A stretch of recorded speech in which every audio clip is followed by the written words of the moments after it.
Welcome to When Animals Attack. I'm Nilo. And I'm Jen. And today we're here to talk to you about deadly swarms of wasps and bees. So you may be thinking, what? But bear with us here.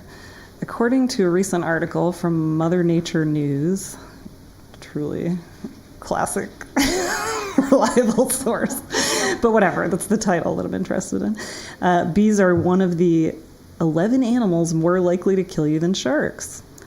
A similar article titled "Trump May Hate Sharks, but These Animals Cause More Deaths Each Year" from MarketWatch reveals that bees and wasps are actually the deadliest animals to humans here in the U.S. Wow, I did not know that.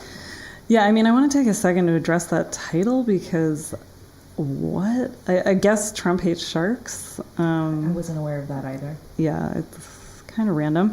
I mostly avoid his tweets as a matter of course because really what's the point? Yep. But every so often I see one and it's kind of similar to the experience of watching like real TV with commercials, which I never do because I don't have cable or anything. I usually watch commercial free on Netflix or Hulu. And if you don't watch commercials for a long time, have you ever done that and then you go and you see one and you feel like an alien because you realize just how bizarre marketing strategies are, you know, like and like the weirdest, people get used to it and so they stop questioning it or thinking about it. I think the same thing happens with almost everything, but like with these tweets, you know, like they're so crazy, but people are used to seeing these crazy tweets and so you forget how crazy they are. Anyway, one of these crazy ones was actually back in 2013 when Trump said, "Sharks are last on my list other than perhaps the losers and haters of the world." Interesting. Yeah, who knows? What could he possibly be talking about? I have no idea. That's so funny. But anyway, so that MarketWatch article explains that after the alligator that you mentioned last week killed the toddler at Disney World, the Washington Post used data from the Centers for Disease Control to demonstrate which animals cause the most deaths in the U.S. each year. And bees and wasps, according to their analysis, caused the most, with an average of 58 per year between 2001 and 2013. Wow. Cows killed 20 people each year, dogs 28. And, you know, sharks, alligators, and bears killed like one person each on average each year. So researchers at Stanford University interpreted the data a bit differently. They limited the time range. It was 1999 to 2007, and their reviews of fatalities of venomous and non-venomous animals nationwide was similar, but the top two spots were switched. So according to them, farm animals are the deadliest. Well, that makes sense. Yeah, like basically the animals we encounter the most. Here's a quote. "The most common animal-related fatalities are from large mammals like cattle or horses, but when you're looking at attacks from wild animals only, the most common cause of death are due to venomous animals like wasps or bees." I think people have in their mind that the most dangerous animals are cougars, bears, or alligators, but a bee is more dangerous if a person is predisposed to a reaction, says Dr. Joseph Forster, one of those Stanford researchers. So a little bit more setup before we dive in. In a really great Wired Absurd Creature of the Week article from 2015, Matt Simon tells us about a particularly terrifying breed of wasp, one that, as it happens, also inspired Dan O'Bannon in creating the alien for Ridley Scott's film of the same name. That's what inspired the alien when he was writing the screenplay. So here's Simon on the evocatively named tarantula hawk. Whoa. Quote, "Justin Schmidt is an entomologist and has accordingly been stung by a lot of bugs. So he invented something called the Schmidt Sting Pain Index, named after some guy called Schmidt apparently, which ranks the pain of insect stings from 1 to 4. Down at 1 is something like the fire ant, which is so named for a reason, while up at 4 is the bullet ant, which is so called for a very, very good reason. Joining the bullet ant at 4 is a critter that lives right here in the southwestern U.S., the tarantula hawk. It's actually a kind of solitary wasp with a sting whose resulting pain only lasts 3 minutes, but it's so fiercely electric that it could only be described as totally unacceptable. Quote, there are some vivid descriptions of people getting stung by these things, says invertebrate biologist Ben Hutchins of Texas Parks and Wildlife. And their recommendation, and this was actually in a peer-reviewed journal, was to just lie down and start screaming, because few, if any, people could maintain verbal and physical coordination after getting stung by one of these things. You're likely to just run off and hurt yourself. So just lie down and start yelling, end quote. That paper, as it happens, was written by our friend Schmidt and is probably the most unintentionally hilarious scientific paper I've ever read. He recounts one enterprising scientist who netted 10 tarantula hawks and, of course, reached in to grab them. Oh. Quote, undeterred after the first sting, he continued, receiving several more stings until the pain was so great he lost all of them and crawled into a ditch and just bawled his eyes out. So that's from the actual scientific paper. I love it. So lastly, I want to read a passage from the also brilliant book Monster of God, The Man-Eating Predator in the Jungles of History and the Mind by David Quammen, also about the tarantula hawk. He says, O'Bannon reportedly took his dark inspiration from the world of insects, specifically from what are loosely called spider wasps, vespoid hymenopterans that prey on spiders to supply food for their young. Most of these species belong to the Pompilidae family, though O'Bannon probably didn't know that or care, a group of slender, spiny-legged solitary wasps that are notable for the potency of their sting. The typical reproductive routine for a female spider wasp goes like this. After mating, she hunts down a succulent spider, often a tarantula, hence tarantula hawk, stings it, causing paralysis, drags it back to a nest cavity she has prepared, lays an egg on it, and leaves. Spider wasps of the genus Pepsis are known as tarantula hawks because they prey on tarantulas the size of mice. The paralyzed spider is helpless to escape, but it doesn't die, rot, or dry out in the nest cavity. Eventually, from the egg hatches a wasp larva, which feeds on the fresh meat left behind so considerately by mom. Entomologists refer to this strategy as provisioning of eggs. Besides the spider wasps, various other species of parasitic solitary wasps provision their eggs with other sorts of victim: paralyzed beetles, paralyzed cockroaches, paralyzed cicadas? Anyway. Dan O'Bannon, by analogy, dreamed up an alien that provisions its eggs with paralyzed humans. So, creepy little critters they are, perversely so.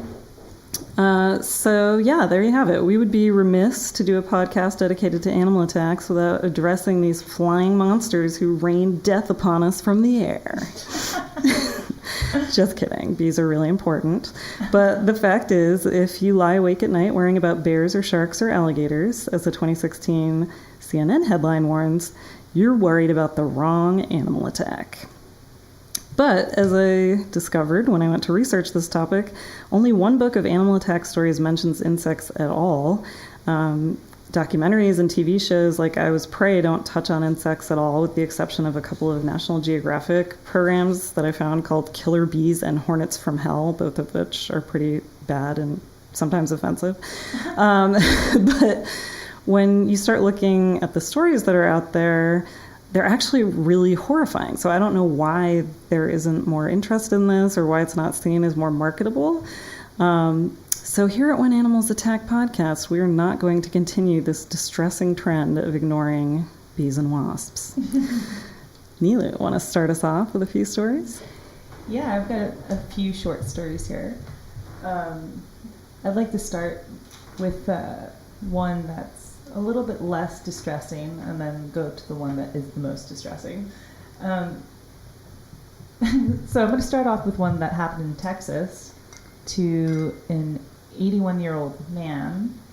He did survive this attack, but he was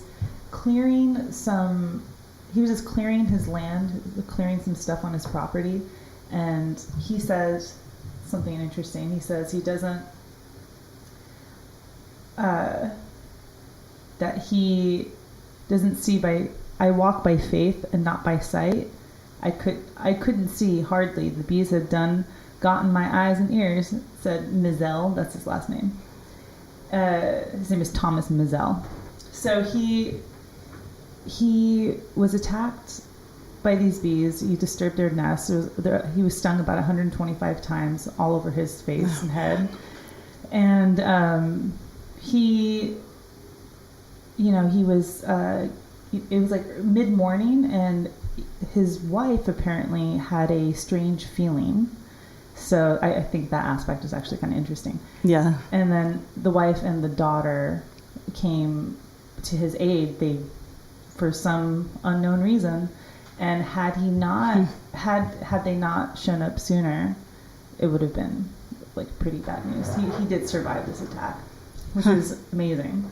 So just because they had this weird feeling, they happened to come back and rescue. Totally. Yeah. Cool. Yeah. It's pretty amazing. He jokes that he got a new hairdo by the bees. He's just trying to make light of it. Obviously, it was pretty, scary experience for him. Yeah. So that was fairly recent. That was in the stories from July 4th, 2018. Oh, yeah. Yeah. Like a month ago. Uh-huh. Yeah, a month ago. And, So, the California story. The next story is of a woman in Southern California. She was in Orange County, Lake Forest area. And she disturbed a nest of bees. And when she was hospitalized, it doesn't actually say. Yeah, she was. And when the paramedics came on the scene, she was covered in bees. Like there was like clusters of bees all over her face. And they described it as the size of golf balls all over her face. Like clumps of bees? Yeah, like clumps of bees, like all over her, Wow. like her on her mouth and her eyes, like near her eyes and her neck and her hair. Yeah. And she was a housekeeper in the area, so somebody who's just working there. And she survived also, but it was pretty scary experience for her. And they're saying that it could have been Africanized bees, which is something that we want to talk about. Yeah, we'll talk too. about that. Yeah. But yeah, that's a fairly recent experience where she disturbed a nest that was like there's 30,000 bees in there. Wow. So she was stung hundreds of times. And the most harrowing story that I have is one about hornets in Borneo. There is a family of 6, and they were looking for some kind of it's called nipa palm leaves that they use for thatching for their roofs. And this story is from 2014. This is September 2014, so a few years ago. But they disturbed this nest, and it fell like the father described it as a soccer ball, like a soccer ball falling. And they knew that something was horribly wrong. And then the hornets are extremely aggressive. They're much more aggressive than bees. And sadly, all 3 women who were involved died. The daughter, the daughter, the mother, or the sister-in-law, and the mother. That's awful. Yeah, they were the young mother, who is a 24-year-old Sharifa Aridi, was stung 50 times, while her 6-year-old daughter Noor received 40 stings, and Sharifa's sister-in-law Essa Eban was stung 42 times, was stung 35 times. So that's obviously a lethal amount of stings by a hornet, which is a much bigger insect than a bee. Yeah. Yeah. Some of these pictures of them, they're really aggressive. Very, very cool looking though.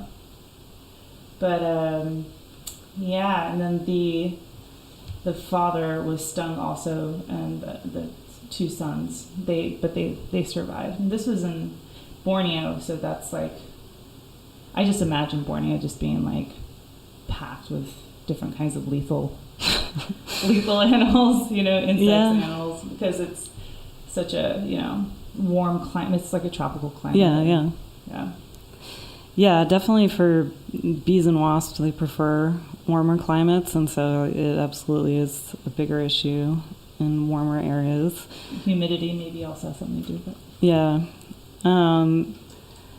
So my stories are pretty recent too. In 2013, at least 28 people died and hundreds were injured in a wave of attacks by giant hornets in central China.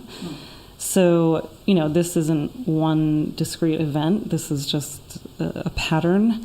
Victims described being chased for hundreds of yards and stung as many as 200 times each. Most of the attacks took place in the summer, so, when it's hot, in remote rural wooded areas in southern Shaanxi. The Shanxi? I should have figured out how to pronounce that. I apologize if I mispronounced it. The hornet's toxic stings can kill by causing anaphylactic shock and renal failure. So one woman told The Guardian that she'd been hospitalized for almost a month and was still incontinent after receiving more than 200 stings. Some people died. One man from her village died of kidney failure. So the hornet attacks have been a recurring problem in that area in the warmer months from May through as late as November every year. But according to Hong Kong police, 36 people died in the city and 715 were injured by giant hornets between 2002 and 2005. The problem was particularly severe in 2013, possibly because of weather changes. So I guess experts have suggested 3 possibilities, all of which may have contributed, or maybe, it's primarily one or the other, but possibly because warmer temperatures in the area have led to hornets breeding more successfully. Also, workers have been moving deeper into areas where they might disturb nests.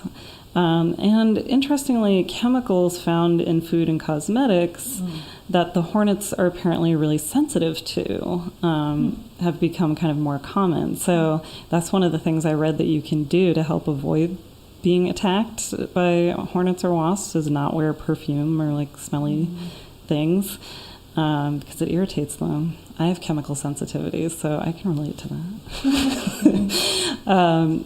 Anyway, so another story from 2014 is a little more detailed. So 23-year-old Alex Bessler and a friend were hiking Merkle Trail in Usery Mountain Regional Park when a swarm of bees suddenly began to attack them. I forget where that is. Oh, did I just say in Louisiana? No. Okay, so it's in Louisiana. The friend was able to escape to a restroom to wait out the attack, but Bessler was not so lucky. After the friend called the authorities, park employees rushed to Bessler's aid. Once they arrived on the scene, though, they couldn't get near him because of the cloud of bees. Wow. Eventually, a Sergeant Alan Romer and some local firefighters were able to kind of fight their way through the swarm to get to Bessler. When they got to him, they said he was completely covered with bees from head to toe, and he wasn't moving. So they grabbed him as quickly as possible and threw him into an off-road vehicle and just drove away as quickly as possible, at first still being pursued by the bees. But eventually they outran them and rushed him to Desert Vista Hospital, but unfortunately it was too late to save him. Medical staff estimated that he had more than 1,000 bee stings on his body, so it's possible that he actually just died from cardiac arrest, related to the venom, even if he didn't have an allergy. Wow. But the people they interviewed for this article were speculating it probably was the allergy, because unlike with wasps or hornets, which are kind of wasp, it's very rare to die from the sheer quantity of venom, because it usually would take somewhere around 2,000 or more bee stings, and hardly anyone's going to get stung that much. So in most cases, death by bees is due to an allergy. And so, yeah, they were also speculating that these bees, whenever you have that many stings, that they're probably a more aggressive strain, specifically the so-called Africanized or killer bees. So while it's true that that type of bee is more aggressive generally, and therefore more dangerous to humans than the European honeybee, I do want to take a minute to kind of analyze the ways that that has kind of lent itself to some problematic rhetoric over the years. So honeybees are not native to the Americas. They were introduced here back in the 1600s, and there are many subspecies. One subspecies is the African honeybee, and that particular one wasn't introduced to the Americas until 1957. Seeking to increase bees' productivity by combining the African honeybee's prolific breeding and adaptations to warm weather environments with the European honeybee's higher production of honey, Brazilian scientist Warwick Kerr crossbred the African bee with an Italian variety of the European honeybee. So those are the so-called Africanized honeybees. They're this hybrid. And he succeeded in the sense that the hybrid bees do tend to outperform non-hybrid bees in terms of honey production. And as Ron Miksha explains in Bad Beekeeping blog, in 1956, Brazil's annual honey production from the European honeybees was just 15 million pounds. Brazilian agriculture was expanding and needed a tropical honeybee for pollination and honey production. After the African bees arrived, Brazil's beekeepers produced 110 million pounds. Brazil went from 43rd in the world to 7th largest honey producer. Today, most of the world's organic honey is produced by these Africanized honeybees in Brazil's remote forests because it's doubly organic. It's produced in areas untouched by pesticides and produced in Africanized hives, which are naturally resistant to varroa, a kind of mite, so they don't need to use mite deterrent medications. So, yeah, the hybrids were in many ways a big success and did a lot for the Brazilian economy.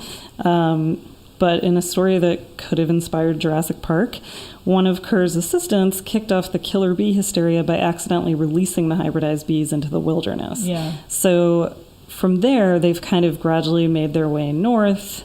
They proved highly invasive. Like I said, they are somewhat more aggressive than other subspecies. And as they made their way north, they kind of crossbred with other colonies along the way, and were first noticed in the U.S. in 1985 in Texas, and have been spotted, in Tennessee, Utah, even Northern California since then. So visually, these Africanized honeybees are totally indistinguishable from the other varieties. The only way to tell the difference is through DNA testing.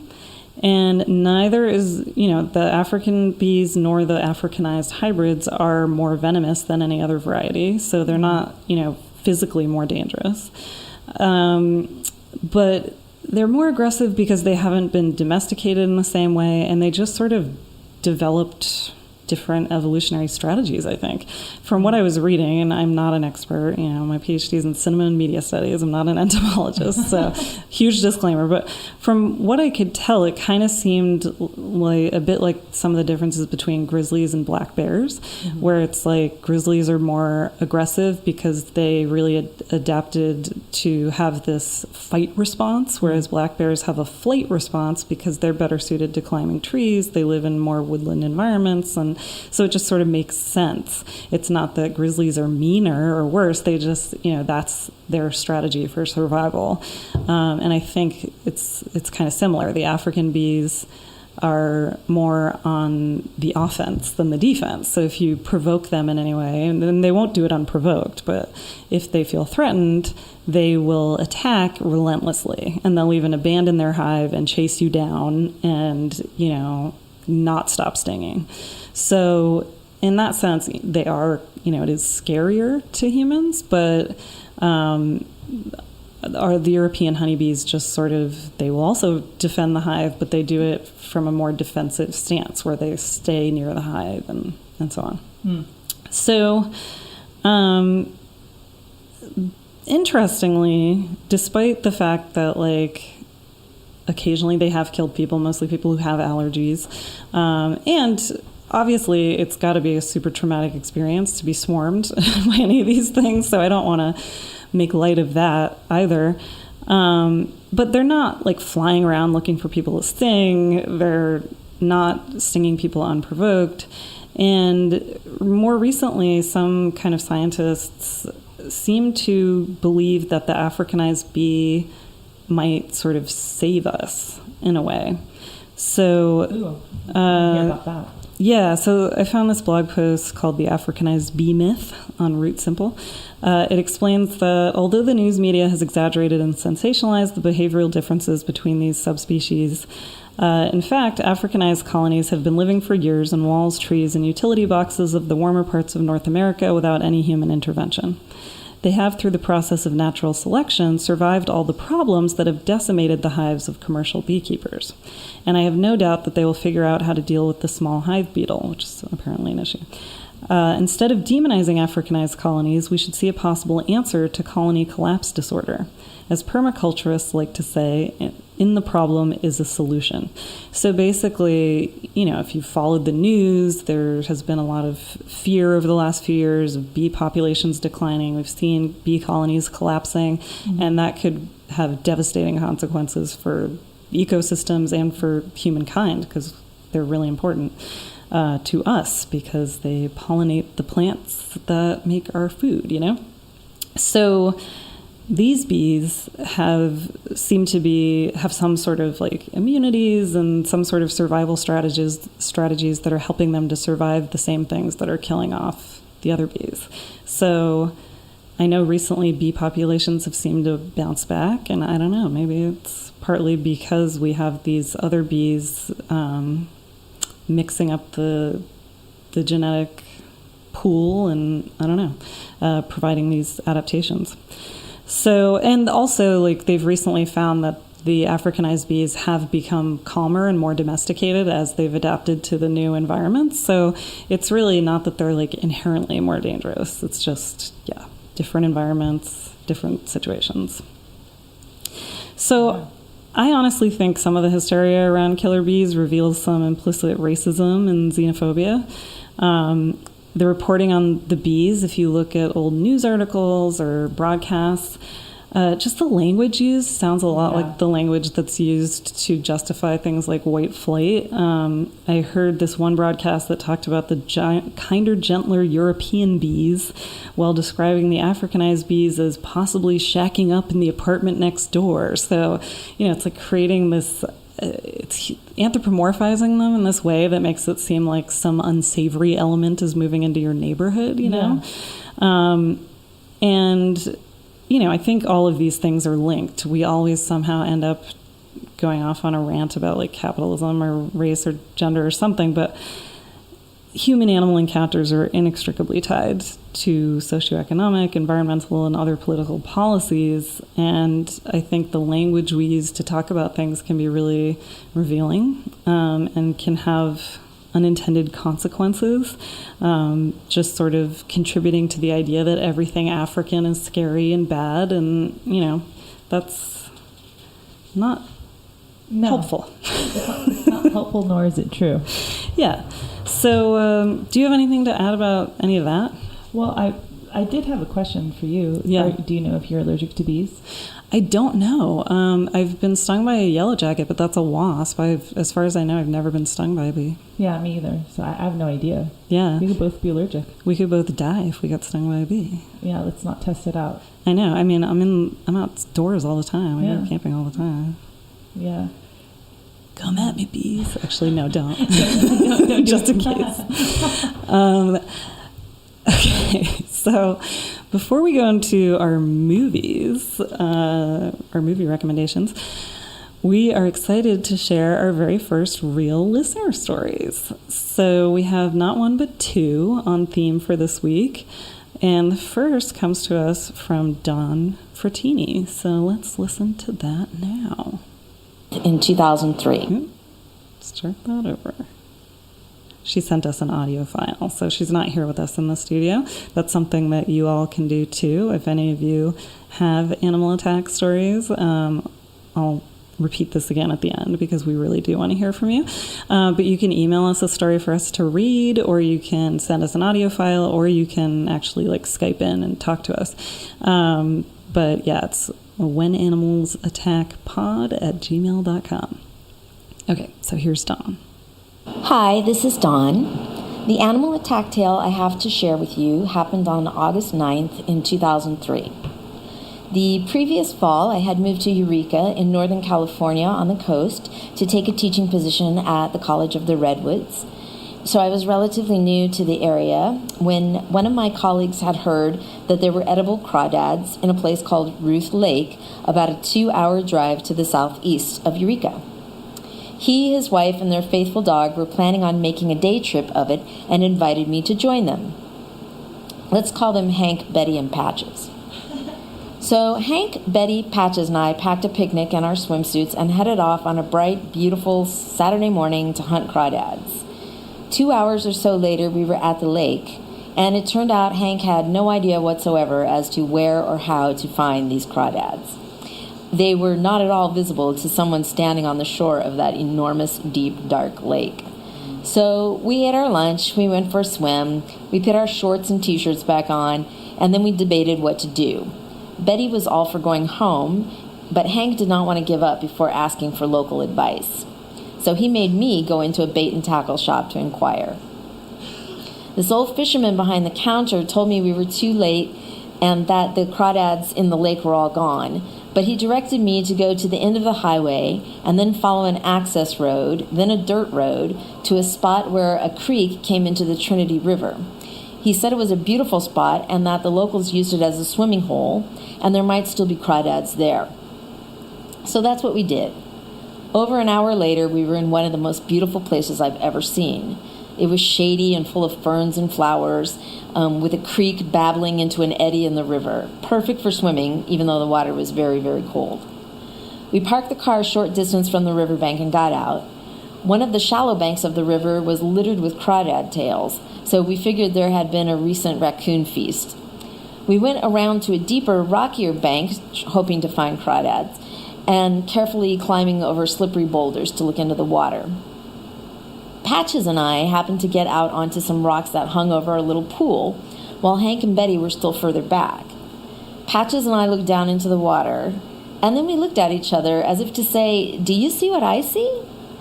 That little pool, about 2 feet in diameter, was roiling with snakes. Small snakes, but a lot of them, in the water. Patches and I stared in disbelief. I called back to Hank and Betty, "Come look at this, it's full of swimming snakes." So Hank and Betty came up behind us, and Hank said something like, "Wow." But just then, Betty started yelping, like, "Ah! Ah!" I asked, "What's wrong?" But I couldn't take my eyes off the snakes. "Oh, she just got bit by a bug," Hank said.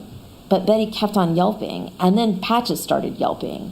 And then finally, Hank was shouting, "It's wasps! Run!"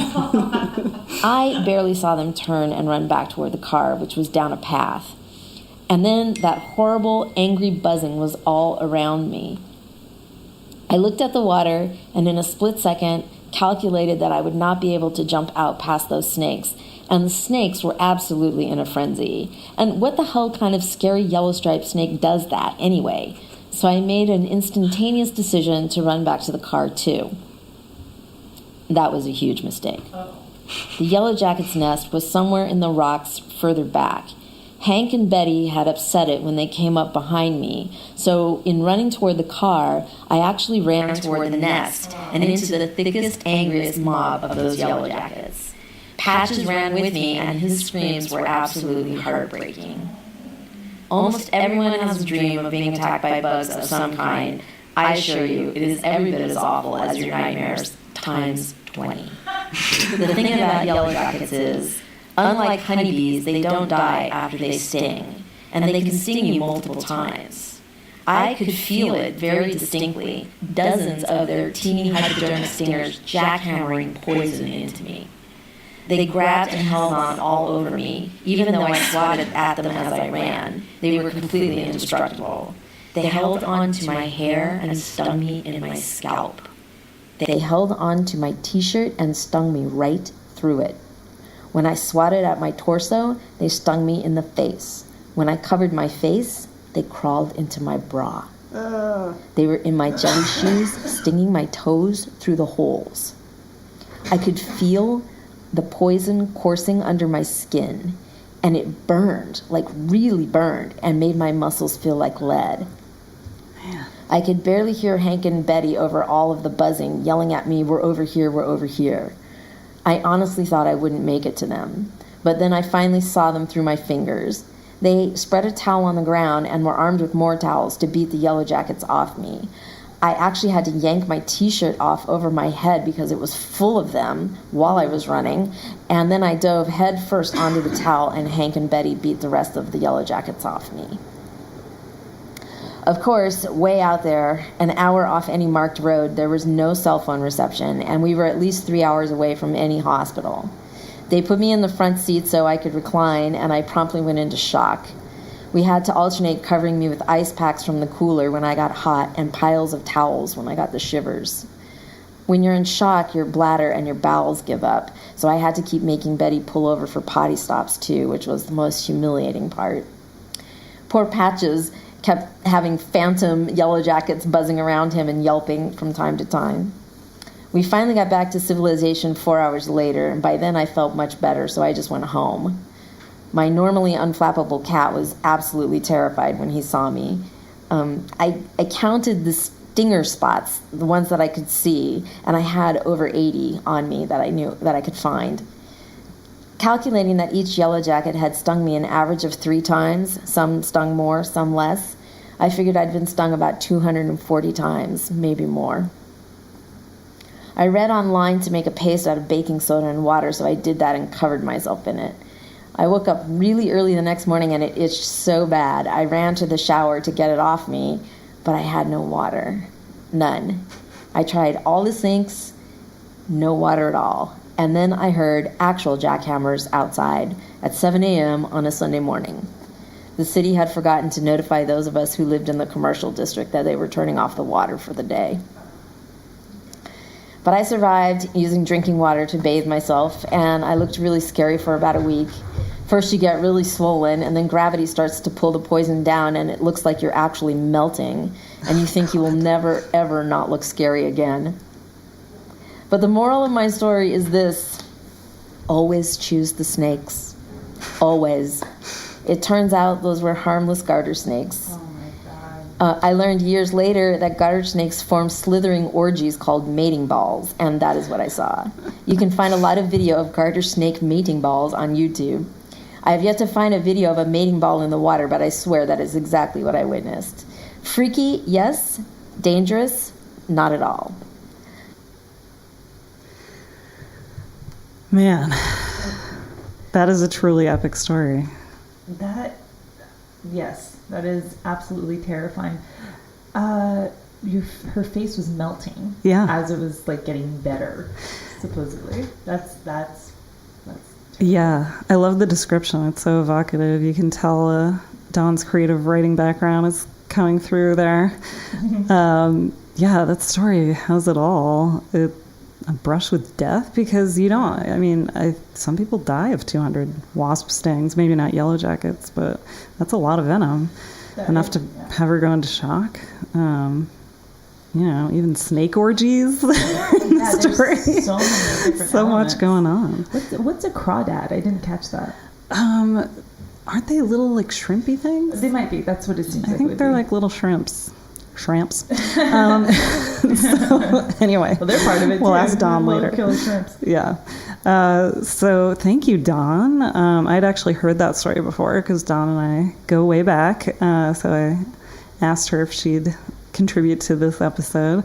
And I just want to say, anyone out there considering sending a story in, don't be intimidated by what a great wordsmith she is. It can be a short story, it can be a long story, it can be beautifully written, it can be frantically written. We want to hear your stories. Yeah, we want to hear all of them. Yeah. So we've got another one here. You want to introduce that? Yeah, my friend Lyra Hill, she has a story to tell us about bees attacking 2 young boys that she knows. Okay. Yeah, and it's pretty interesting. Well, I'll let her say it. I'll let her tell you. Okay, let's listen.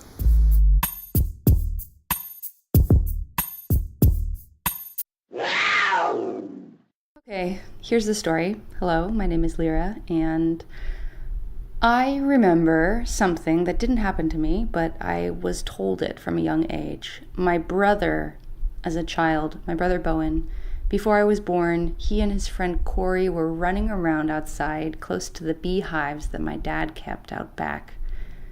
We had quite a few beehives.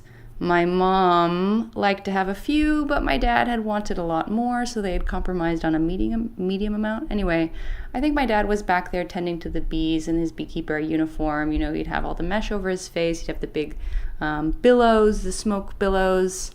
And Bowen and Corey were just little kids, and they ran out there, and they were poking at a beehive, and naturally, a swarm of bees came out of it and started chasing them, stinging my brother and his friend. Two little toddlers with rat tails. They ran back across the garden and onto the porch of the house where my mother, Anne, and Corey's mother, Juana, saved them by grabbing them, pulling them close, and then throwing their long hair over the two boys, sweeping up the bees in their hair, probably getting stung in the process. It's a dramatic story, and I always like to tell this story because I think it's a captivating image of like two hippie moms sweeping locks over their children to save them from a swarm of bees. As I grow older, though, I start to doubt whether this really happened. I don't know. I called my mom the other day to try and confirm, and she said she couldn't remember, but it was likely. And she told me instead about a story where she was extracting honey from the big machine where you had to churn this long handle, and her dress got caught in the machine and then pulled her breast into the honey mill. Luckily, it stopped in time and she was saved, but it sounds very painful. Sounds almost as painful as being stung by a horde of bees as a small child. I do know that my brother has been stung on the eyelid because there's a very cute picture of him smiling with a kind of shit-eating grin, and his eyelid is swollen, worse than a black eye, but instead of being blue and purple, it's red and orange. Yes. So take those stories with a grain of salt, but stay safe out there.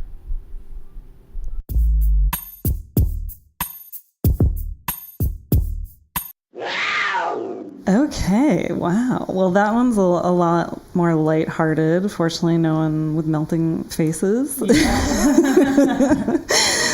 But I love it. I mean, if you don't have a mating ball to run toward or long hippie hair to whip yellow jackets away with, what do you think you should do if you're attacked by a swarm? Just roll around. I have no idea. I wouldn't know what to do. I would probably just run. But That's I feel like exactly what you should do. Yeah. So unlike predators, predator animals like a cougar, say, or a bear, the problem with running from them is that actually activates their predator instinct, and it makes them want to chase you, especially the big cats. If you ever had a house cat, you know how much they love to chase things. And so you don't want to do that. Bees, they're not preying on you. They're just trying to get you the hell away from their hive. So if you run away, you can probably outrun them, and you'll get stung less. So everything I read said, just run as fast as you can. Ideally run downhill, because that'll let you run even faster.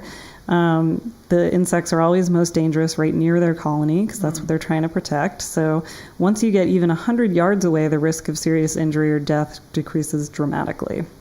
So the more distance you put between yourself and the bees, the better.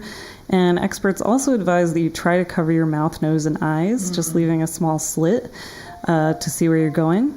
I guess the logic is bees are attracted by the carbon dioxide in your breath.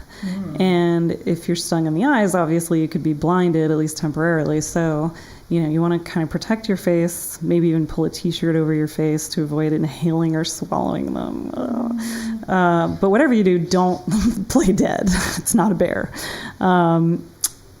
Yeah. So, any other thoughts before we talk about some movies? Yeah. I mean, don't don't bother the nests. Like, stay away from nests as much as possible. But it's hard to know. It's really hard to know. Yeah, I mean, you don't want to actively antagonize them, but in a lot of cases, you don't even know the nest is there. Yeah, like they can be provoked by a smell, or by just your presence. So it's not always possible, but yeah, definitely don't poke the hive. So yeah, despite the inexplicable lack of nonfiction stories about killer bees or wasps in books out there or documentaries, these creatures have definitely inspired the fictional imagination.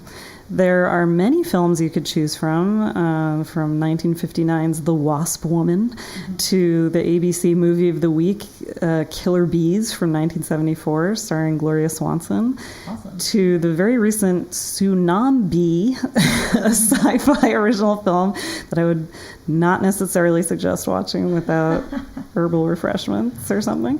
But we want to focus on one gem of a film from the golden age of animal attack movies, the 70s. So we watched The Bees together earlier this week. First released in 1978, it features a double dose of Johns, Saxon and Carradine specifically. So, Nilu, what did you think of it? Overall, there was a palpable lack of storytelling, like narrative. Yeah. It was all over the place. It was utterly lost. Yeah, it was a mess. It was a mess. But however, there were many elements that were visually striking and honestly worth it. Yeah. I agree. Yeah. That's my general idea about it. What do you think? Yeah. So it opens with some poor Brazilians, a father and a son, trying to steal honey, I think? Or were they, they're trying to steal honey, from these corporate hives run by white colonialists because they had nothing to eat. And there was this really interesting remark. I don't know if you remember. So the dad says to the son, I've got 4 daughters and only 1 son, so I need to find some way to feed all of you. Right. So it's this throwaway line, but it says a lot about the intersections of class oppression and patriarchy and colonialism. Yeah. When we live in a world where people are valued for their productivity and in which women are undervalued because they're not able to participate in that system except as men's property historically and to this day in many places, women, we're kind of perpetual children who exist to please a man, to maybe cook for them, keep house, raise the children, but always financially dependent, not actually productive. And so that leads to, infanticide in some places. If people feel like they can't support a daughter who's not going to grow up to, be a moneymaker for them. So they're seen as a liability. And this movie kind of starts out weirdly by acknowledging how all of that creates hardships for poor families, especially in developing countries. So anyway, they're trying to steal from these rich white people who came there to breed the hybrid bees. So it's kind of a fictional retelling of the true story of hybridized bees in Brazil. It was actually a Brazilian scientist who did it. But from there, I remember it being occasionally, but casually racist, there are these, in a way where it's sort of not egregious for the 70s, but, stood out to us. And I never want to excuse that sort of thing, but I do think there is a spectrum and not all racism is created equally. I think it was just, ignorance in this case, just the occasional stupid thing. For instance, there is a black Brazilian man who rescues that white woman, that white American woman, saves her life, and then he later dies, and she doesn't give a shit. She had zero reaction. I don't even know if she recognized him. It's just oh, he's dead. It's he saved your life, lady. And so there was something about that just suggests the movie didn't call that into question at all. So to me, it just sort of felt like they were assuming no one would care because he was a servant or a worker, because he was black, or all of the above. I don't know. Right. So, there were these problematic attitudes that came through here and there. But it also gets super weird. That stuff's mixed in with a whole lot of 70s realness. Although I also remember thinking it was like 80% meetings and like 20% accents, and 0% narrative that you can understand. But there was some truly epic death swarm and, montages, like some dramatic slow-mo death scenes that were hilarious. Yeah. I mean, it was weird. Like they put all their money into the bee effects, for sure. And so once the bees started attacking, it was pretty damn cool. And there were some real wacky elements. And as you said, some visually impressive moments. And it was actually creative, for once it's not a Jaws ripoff. So, yes, I don't entirely know what actually happened in that movie, but at least it wasn't just like a giant animal taking revenge on a bunch of people because blah, like Jaws and everything else. Yeah. So, if I really had no idea where it was going to go at a certain point, and I always kind of like that, especially both of us coming from cinema and media studies backgrounds. It's like, we know the conventions, we know the patterns, and so it's incredibly boring when you just see that over and over again. So it's kind of cool to have no idea where it was going to go. So if you at home don't want to know where it goes, because you might watch it, skip ahead like 30 seconds, because I'm about to give a spoiler. So in the end, the solution to the bee problem involves trying to turn the bees gay. And they want the males to mate with each other, I guess. Yeah. And that doesn't have the intended effect, I guess. So somehow the bees also become sentient and speak through buzzing. And some of these human scientists figure it out and learn to speak bee, essentially.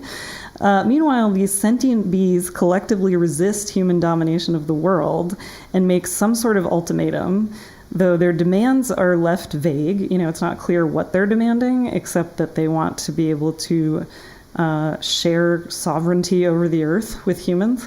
It's an ultimatum. Yeah, so in the end, it's kind of like the gay Afro-Brazilian socialist bees take over the world, and I think we're supposed to be cool with it, because the protagonists of the film are Team B, and all the antagonists are the ones who are opposed to them. So it's sort of, although like I would assume it's supposed to be horrifying to imagine sentient bees wanting to take over the world, they don't actually want to kill us all off or rule over us. They just say, submit. Hey, hey, let's collaborate even, is what it sounded like. Like they wanted to share ownership. I mean, it was vague, unclear, but what I got from it was, that like the bees were kind of less horrifying than humans are. They didn't just kill us off. So I don't know. I'm on board with its vague and confusing environmentalist message tacked on at the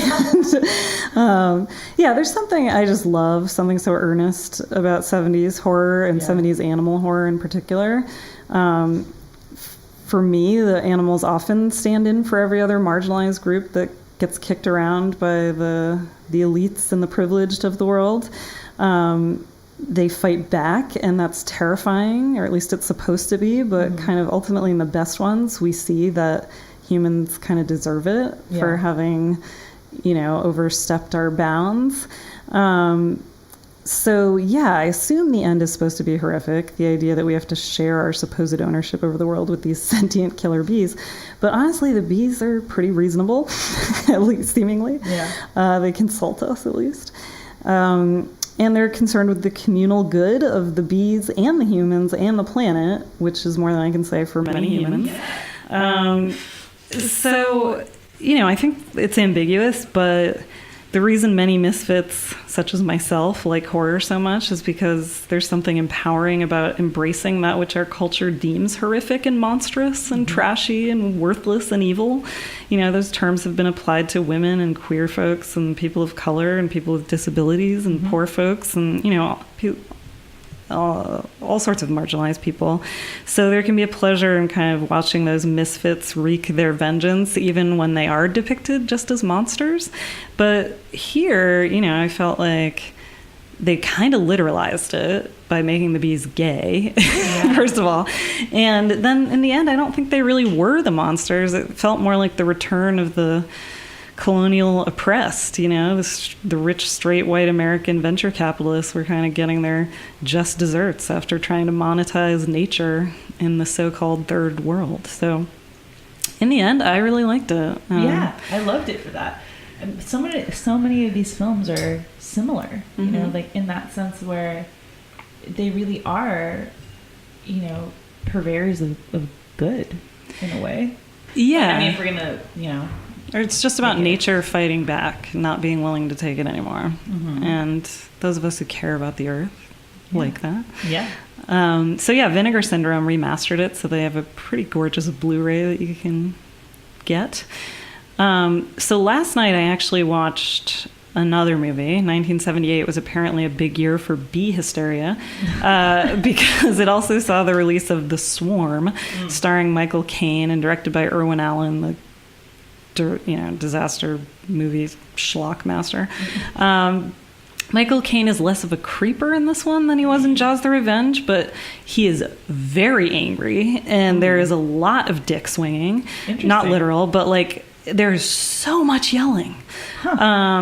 Andrew's hot take was that someone should reshoot this movie but have it just be penises in various states of erection instead of actors because it was like you could see like they'd yell and then one person would have dominance and another person would kind of shrink down in response, and it was just like this dominance struggle throughout the movie between a bunch of white guys. And they kept referring to the bees starting like partway through the movie. And it was 2.5 hours long, by the way. And that's a long movie. Yeah, we kept being like, oh my God, why is this 2.5 hours long? Or like, yeah, I can really see why they had so much trouble cutting it down, as Michael Caine takes 4 goddamn minutes to walk across a room and like touch a pair of eyeglasses. So bloated. But anyway, so like partway through the movie, they start referring to the bees as the Africans. They just drop the word bees. Oh my God. And it's like military guys talking military strategy. So they were saying things, actual lines like, we're going to wipe out all of the Africans and we're going to kill off every last African. And so it was like, what the fuck? You can't see, but I just did like the most epic eye roll. Yeah. I mean, and I'm shocked. Nilo is not here for it. I cannot believe it. Yeah, I couldn't believe it either, honestly. I mean, I was like, is this just, do they not get this? I guess nobody noticed or cared, but it was just like... It was fine. It was fine to talk that way. Sure. I mean, but it's sort of like taking the rhetoric, which was like disguising the racism, the rhetoric used to talk about killer bees in ways that mimicked... rhetoric used to dehumanize black folks. And it's like they just took it from subtext to text, It's like, we're not even going to say the bees. Like it's like not even a symbol anymore, you know? So it was pretty disturbing. It's just kind of like, all right, so now it's like white supremacy, the movie, because it was literally like, there's like an all white cast. Yeah. So it's just these white men talking about wiping the Africans off the face of the earth. So it was pretty disturbing in that way, and then just totally tedious and unoriginal for the most part otherwise. Like, it had its funny moments. Yeah, I do not recommend this one, as you can tell, but it just kind of made me appreciate the bees even more, I think, because it was like, yes, I will take a beautiful mess any day of the week over a slick, bigger budget Hollywood conventional narrative, especially if it's served with a side of racism. So yeah, and at least the bees was not in favor of full-fledged bee genocide. Like, this movie was really all about, like, let's just wipe them out. So, yeah, it should go without saying that we should not want to harm bees. probably even more so than the other animals we've discussed so far, wasps and especially bees are incredibly important for the survival of the ecosystems that they and we live in. Wasps eat pests that eat our crops, and bees pollinate over 80% of flowering plants, including many of those that we eat and many of those that the animals many of us eat rely on for food. 70 of the top 100 human food crops rely on bees.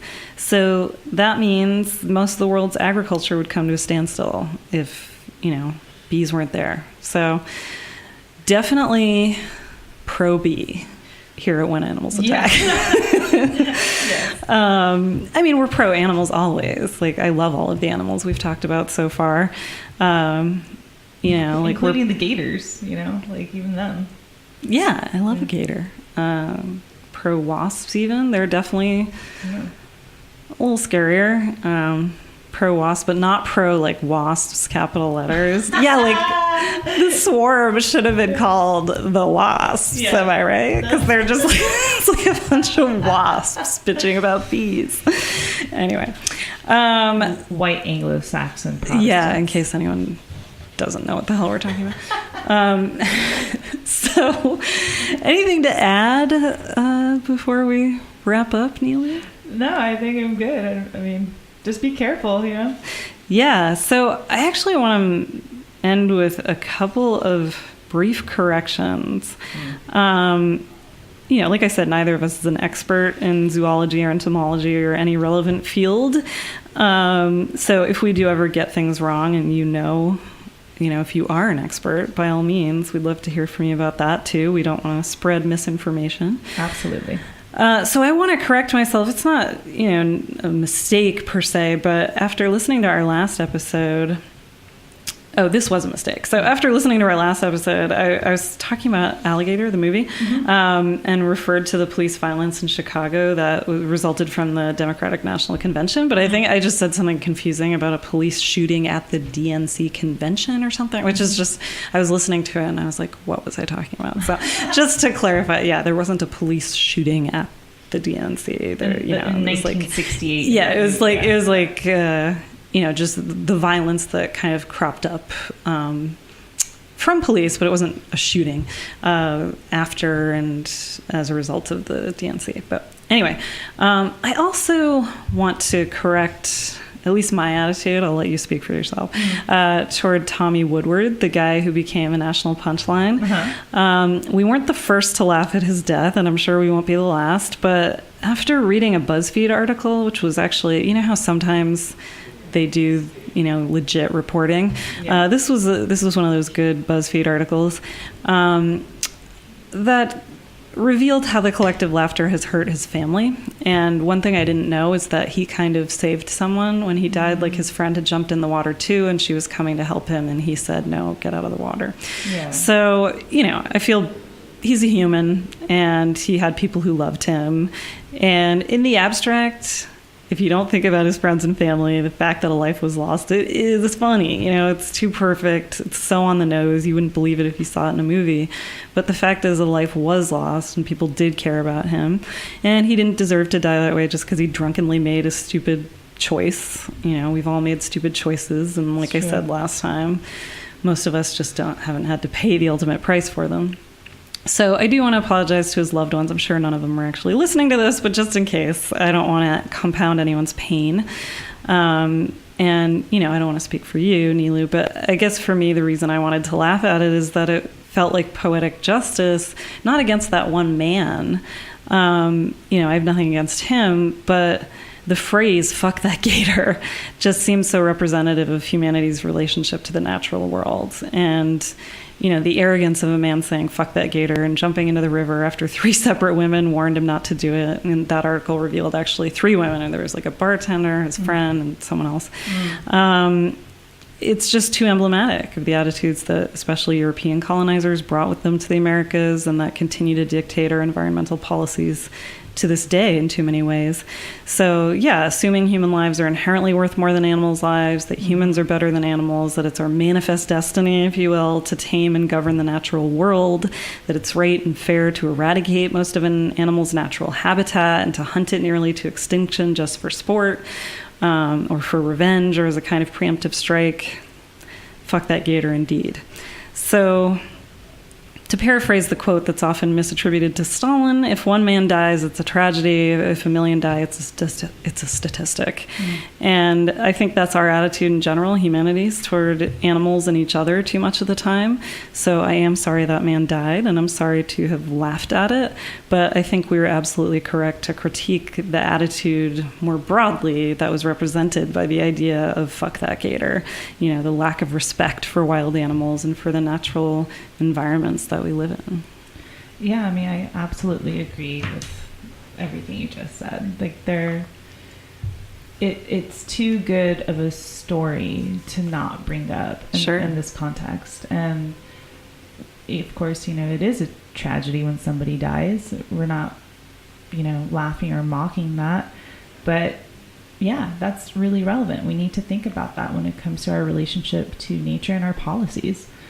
Yeah, and maybe it's the bisexual in me, but I'm all about gray areas and acknowledging that things can be both and. Yes. And, you know, I think something can be funny and tragic at the same time. Yeah. You know, like I think the fact that, you know, the headline, you know, man says, fuck that gator, jumps into river and is eaten by gator, that is funny, like, again, in the abstract. But yeah, it's also tragic that this young man lost his life and that all of the people who cared about him have to mourn that loss. And it's also tragic that that gator was killed and, you know, that lots of wild animals are killed because of their interactions with humans that often were caused by the humans in the first place, as this one was. Right. You know, like he jumped into the water when he was told not to. So, you know, I think you can respect the larger message and you can even laugh at the absurdity while also acknowledging that, yeah, maybe I feel like maybe I was a little insensitive when I was listening to it, but,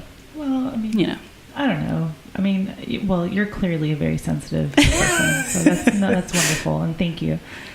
Yeah, I mean, I think that, you know, we're just bringing it up because it was really interesting. And definitely. And, yeah, I mean, I think, you know, I really want to point back to he was warned by women. Yeah. So that's something to think about as well, you know.